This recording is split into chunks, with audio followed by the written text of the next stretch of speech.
about the Industrial Revolution, the American system, and the administration of James Monroe. And as I told you yesterday, the Industrial Revolution could be a lecture that would take many, many days, but we're just going to concentrate on the origins of it, coming from Great Britain to America.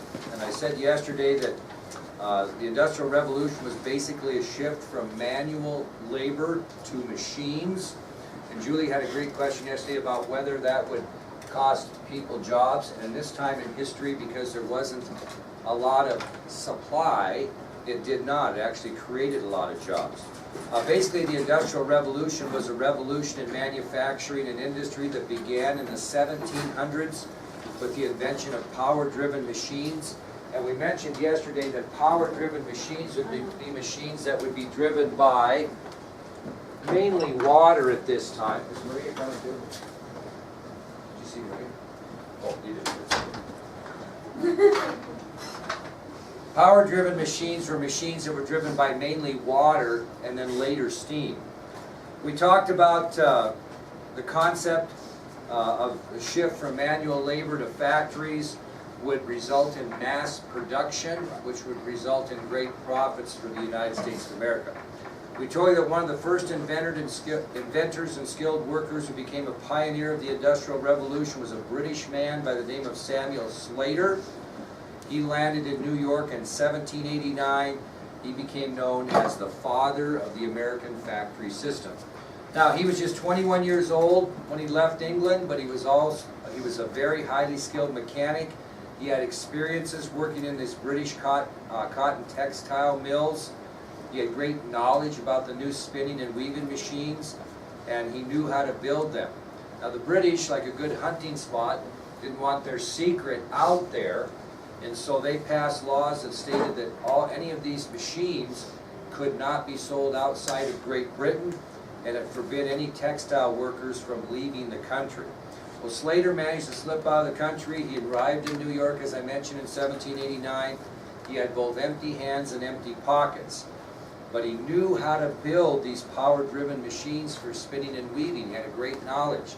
So he went out and tried to find an investor or a capitalist to finance his efforts. And he went to Rhode Island and he found a man by the name of Moses Brown, who was a Quaker merchant. And he gave Slater the financial aid he needed, and Slater then reproduced those spinning and weaving machines from memory that he had used in England. And basically, to make a long story short, once he started operating a very successful cotton factory using water power to turn it, other colonists got the same idea, right? And other capitalists, or people who invest money in business with the hope of earning a profit, got interested, and they started to build factories. With the factories, there had to be machinery that had to be made. There had to be some purchasing of raw materials. They had to distribute the finished products when they got down, which resulted in what Julie talked about, the hiring of many, many workers. Okay? So that was a real benefit. We told you that after the textile industry, the Industrial Revolution spread to the manufacture of other items such as firearms, clocks, and watches. It's kind of hard to believe they would have a factory that would make clocks and watches, but at that time they were they were scarce. Not everybody had a watch. Not everybody had a clock on their wall. It's kind of a luxury, so it became a good business invention. As a result of this, we told you that Samuel Slater was a pioneer in developing the American factory system. We then went on to talk about new sources of power and interchangeable parts, and we said that in 1769 a Scottish inventor by the name of James Watt patented the first steam engine, and by the 1790s steam power was rapidly replacing water power in the British mills. We got this far, did we not? Then we made a comment yesterday that really the steam power idea didn't get into the United States it wasn't very popular, and by 1812 there were only 10 steam-powered mills in America. Now, Connor, why was that? Why didn't steam power catch on in the United States? Because we had enough rivers. We had enough really good streams and rivers that provided that water power that steam wasn't interested. You compare that to Great Britain, a smaller country that didn't have the water power that we have in the United States. We then talked about a new concept called interchangeable parts. It was originated by a man from Connecticut by the name of Eli Whitney. In 1798, he decided to try and manufacture guns using interchangeable parts. It took him 2 years until 1800 to get that perfected. Once he got it perfected, he wrote to the Secretary of the Treasury and asked for a contract to make guns with interchangeable parts for the military. They were interested. They invited him to Washington, D.C. He met with government officials to show off his new product. He basically unpacked a big box that contained the parts of 10 identical guns. He scattered the parts across the big table in front of the officials. He assembled the first gun, then repeated the process until all 10 guns were assembled. And after they were assembled, Whitney fired all 10 weapons to show the government that they indeed did work. And as a result of his efforts, he was given the contract. And that's when mass production really began in the United States as far as guns. We also told you yesterday that the Industrial Revolution would help unite the American people by accomplishing the following. It would create more jobs, strengthening the country. It would solve a lot of our transportation problems because we would be now building railroads. There would be labor-saving devices, which would result in more production, which would then result in bigger profits. We talked about the American wilderness, that we began to conquer the American wilderness using our natural resources, such as the forests, the sea, and the soil. And we talked about women in American life, where they changed their status as housewives and began to get out into the working force. And basically, I think if we get that far, that's about it. Yeah. Okay, the sixth thing that the Industrial Revolution did to unite the American people is it transformed the United States into the wealthiest country in the world. We became the wealthiest country in the world after the Industrial Revolution. So it was a very big time in American history that helped transform our country in many, many ways, from jobs to transportation to bigger profits to using our natural resources to getting women out in the workforce and away from the home and transforming the United States into the wealthiest nation in the world. Okay, awesome.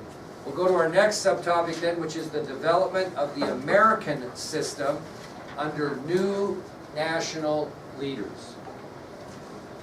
The development of the American system under new national leaders.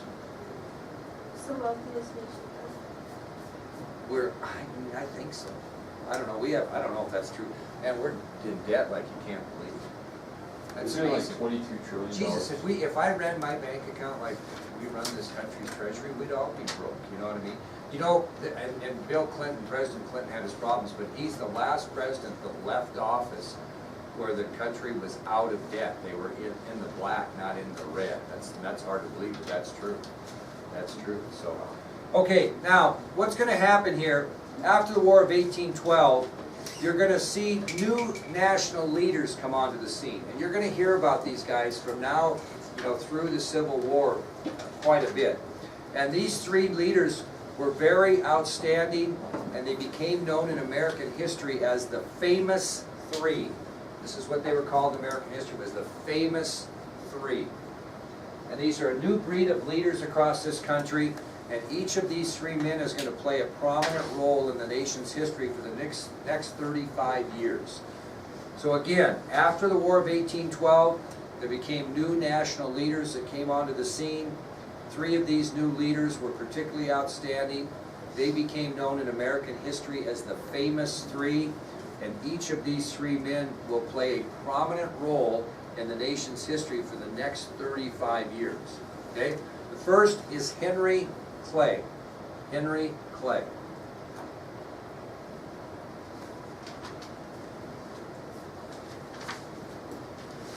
He was a Republican from Kentucky. He was a Republican from Kentucky who was elected to Congress in 1811. He was a Republican from Kentucky who entered Congress in 1811. He was elected to Congress in 1811. He was one of a group of men called the War Hawks. He was one of a group of men called the War Hawks. Now I want you to kind of think about that. Well, how would somebody get the name in 1811-ish on as a war hawk? He fought the war. He did. He favored war. Which war? The war of 1812. That's very good. He favored the War of 1812. The men that, and the national leaders in this country that favored the War of 1812, and why would they favor a war? Because of the benefits that we wanted to get out of that. They were referred to as war hawks.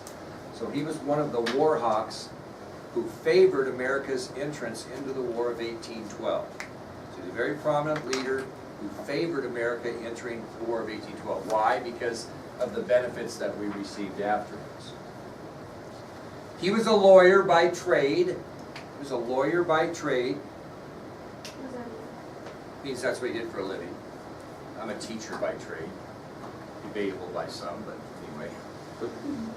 So he was a lawyer by trade. And he had a very striking appearance. What's a striking appearance, Jada? Come on, no. Well, the Lord could have had a striking appearance. What is a striking appearance? Like handsome. Yeah, in your case, you could look at a guy and his hand and go, whoa, that guy's kind of handsome. Just by kind of looking at him, where you gals go, man. I bet when that Mr. Durr was about 18, he was striking. Right? That was a long time ago. But anyway, but a person with a striking appearance is someone that you look at, I mean, you really kind of look at, in my day it was Farrah Fawcett. You've never even heard of Farrah Fawcett, I'm sure. Have anybody? Look her up. Anyway. But anyway, someone that you look at that just you go, whoa, man. Not that, maybe not necessarily, it could be handsome, it could be pretty, but it could be just are distinct in their appearances, kind of like face you wouldn't forget. Okay? Maybe. Yeah, maybe. All right. He also was known for his great speaking skills. His great speaking skills. Now, Barack Obama, by the way, had unbelievably great speaking skills. And I think I have pretty good speaking skills, because having good speaking skills means that you can kind of get up impromptu and speak without a bunch of notes and be nervous and all that kind of stuff. He would be, I don't know. I don't think his speaking skills are that great, because he's not very politically correct sometimes. And when you have great speaking skills, you got to be a little bit, well, whatever. We won't get into that. Now, Henry Clay, of these famous three, will represent the western part of the United States. That's who he'll represent, is the western part of the United States. So he's a Republican from Kentucky. He's elected to Congress in 1811. He's considered one of the war hawks. In other words, he was one of the national leaders who favored America's entrance into the War of 1812. He was trained as a lawyer by trade. He had a very striking appearance, had great speaking skills, and represented the western part of the United States. The next of the famous three was a fellow by the name of John C. Calhoun. John C. Calhoun. And John C. Calhoun was also a Republican, but he was from South Carolina, and he also was elected to Congress in 1811.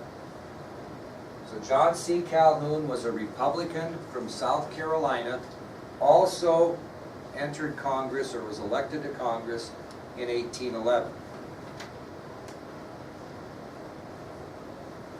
He was also a lawyer by trade. He also was one of the war hawks who favored the War of 1812. So he's also a lawyer. He's also a member of what they call the war hawks, because he favored the War of 1812. He was considered a very persuasive speaker. I'll spell that for you. P-E-R-S-U-A-S-I-V-E.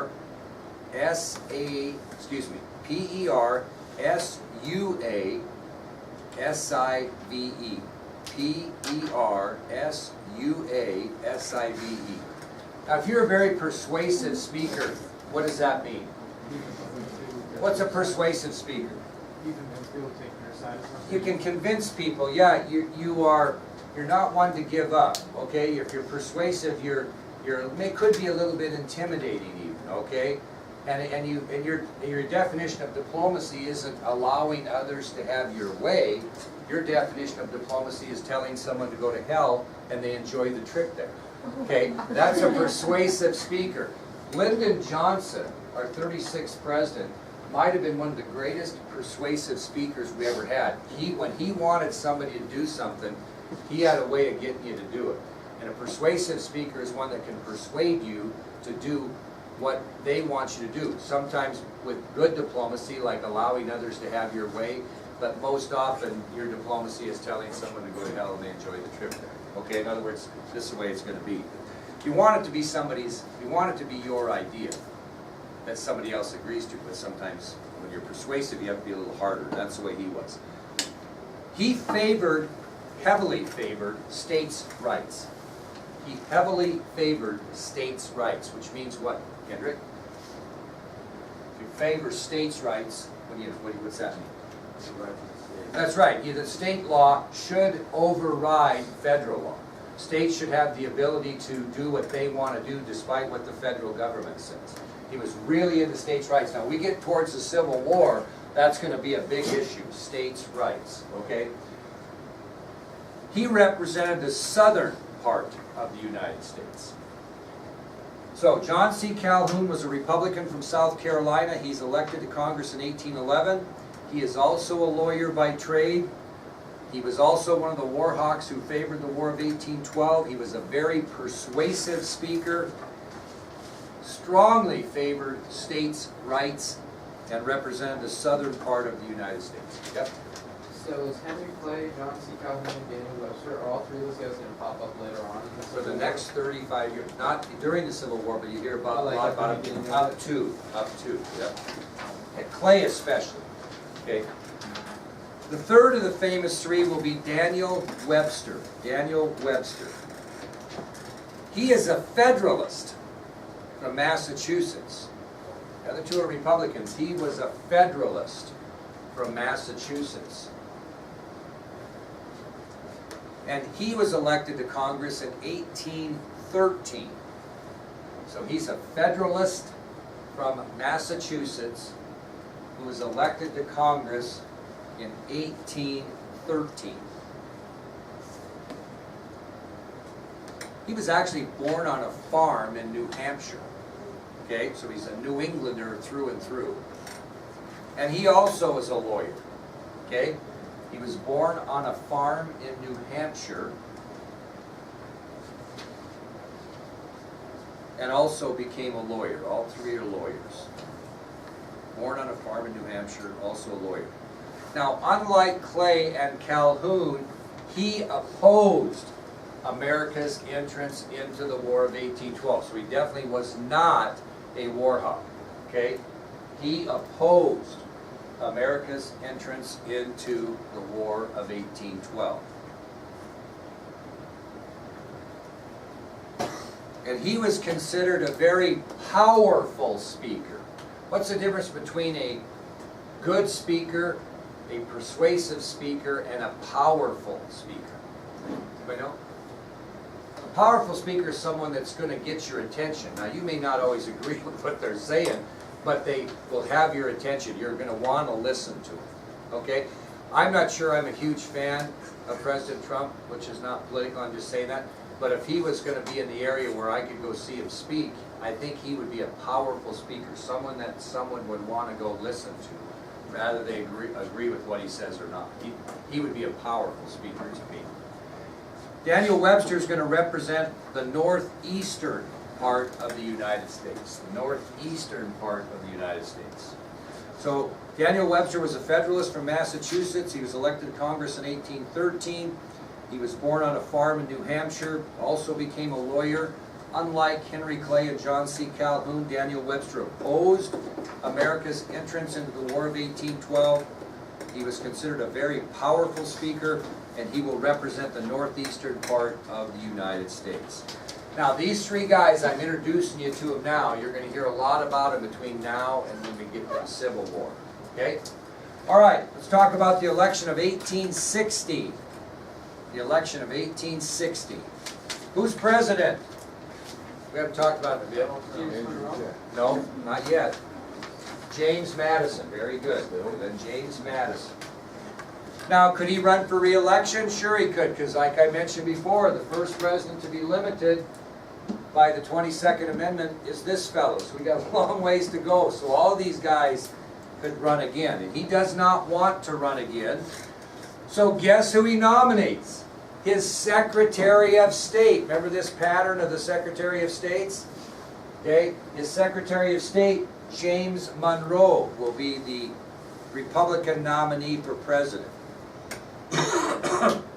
So after President Madison refused to run for re-election, the Republicans nominated his Secretary of State, James Monroe, for the presidency. Monroe then picks a fellow by the name of Daniel D. Tompkins as his running mate. Monroe picks Daniel D. Tompkins as his running mate. So for the Republican Party, in the election of 1816, for President, James Monroe; for Vice President, Daniel D. Tompkins. Now we haven't mentioned this name in a while, but I think it'll ring a bell. The Federalist Party, in the election of 1816, nominates old Rufus King. Remember Rufus King of New York? Rufus King of New York is going to be the Federalist candidate for president, Rufus King. His vice presidential running mate will be John E. Howard. So, for the Republicans, James Monroe for the presidency, Daniel D. Tompkins for the vice presidency; for the Federalists, Rufus King for the presidency, John E. Howard for the vice presidency. Now, at this time in history, the Federalist Party is a dying group. They're not competing well at all in anything. And this particular election, they only win 3 states in the entire election. And the electoral vote was horrible. Monroe gets 183 electoral votes, 183. King gets 34. So it's a big victory for the Republicans.